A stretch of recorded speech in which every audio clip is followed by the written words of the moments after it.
गांव में जमीन के सिलसिले में मुझे अर्जेंट में गांव जाना था। मैं बस स्टैंड पर पहुंच गया था और वहीं से मुझे गांव की बस मिलनी थी। बस आ तो गई थी लेकिन काफ़ी देरी से चली। बस में कुछ खामी हो गई थी इंजन में। जब बस चली तो मैं शांति से खिड़की वाली सीट पर सो गया। अच्छी ठंडी हवा चल रही थी। बस अभी 2-3 घंटा ही चली होगी कि अचानक फिर से बिगड़ गई और अब की बार ड्राइवर ने मना कर दिया कि अब बस आगे नहीं जाएगी, तो अपना अपना बंदोबस्त कर लो। पता नहीं मुझे कौन सी सुस्ती चढ़ी थी कि मैं ड्राइवर की बात सुनने के बाद भी नीचे उतरा नहीं और बस में ही सोता रहा। कुछ देर बाद कंडक्टर आकर के मुझे बोला कि तुम गए नहीं क्या? दूसरे यात्रियों को दूसरी बस भी मिल गई और तुम अभी तक बस में ही बैठे हो। चलो नीचे उतरो, बस अब आगे नहीं जाने वाली, ये रिपेयर होके वापस स्टैंड पर चली जाएगी। तब मैं बस से उतरा और देखा तो रास्ता काफी सुनसान था और दूसरी कोई बस मिलने का भी आसार नहीं लग रहा था। मैं कुछ देर तक तो वहीं खड़े होकर बस की वेट करता रहा, लेकिन जब लगा कि कोई बस अभी नहीं आने वाली तो मैं अकेले ही हाईवे पर पैदल आगे बढ़ने लगा।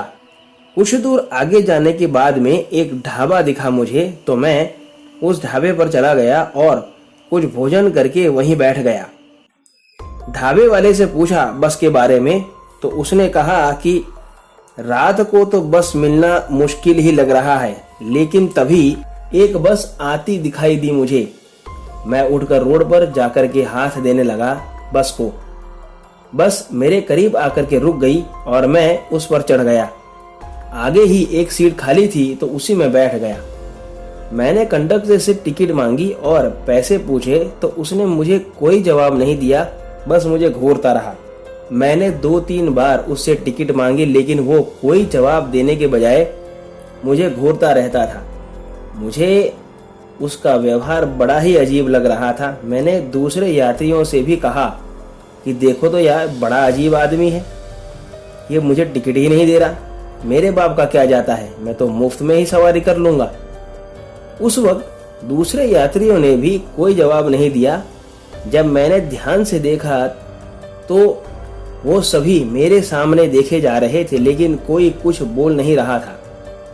मैं अब काफी डर सा गया क्योंकि मुझे अब बस में कुछ गड़बड़ होने का एहसास होने लगा था। मैंने अब कुछ न कहते हुए चुपचाप बैठना ही मुनासिब समझा। थोड़ी देर बाद बस एक जगह पर रुकी और अचानक से काफी सारे यात्री वहां आ गए और बस में चढ़ने लगे। वो अब भी कुछ भी बोले बिना बस में आकर के बैठ गए और जब मैंने ध्यान से देखा तो वे सभी मेरे ही सामने देखे जा रहे थे।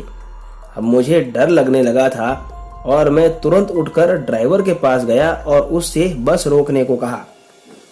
ड्राइवर के हाव भाव और अब चेहरा देखकर मैं समझ गया था कि मैंने बस में बैठकर बड़ी गलती कर दी थी।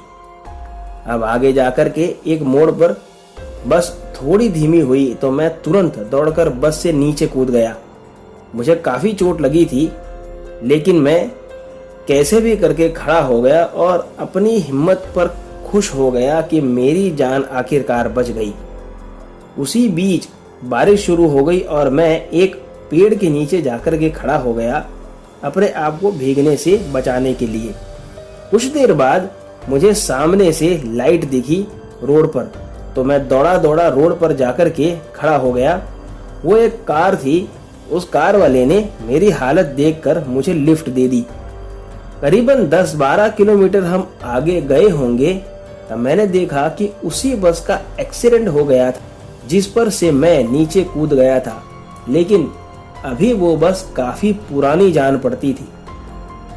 उस कार वाले ने मुझे उस बस को ध्यान से देखते हुए देखा तो कहा कि 4 महीने पहले इस बस का एक्सीडेंट हुआ था और कोई भी यात्री बचा नहीं था। आज भी ऐसे ही पड़ी है ये, देखो। दोस्तों, आज की कहानी में बस इतना ही। अगर आपको कहानी पसंद आई हो तो वीडियो को लाइक और चैनल को सब्सक्राइब करना ना भूलें। मैं हूं कश्यप और आप देख रहे थे आहट एक अनहोनी की। अगर आपके पास भी ऐसी कोई कहानी है तो मेरे साथ मेरे ईमेल पर जरूर शेयर करें, जिसका लिंक मैंने डिस्क्रिप्शन बॉक्स में दिया है।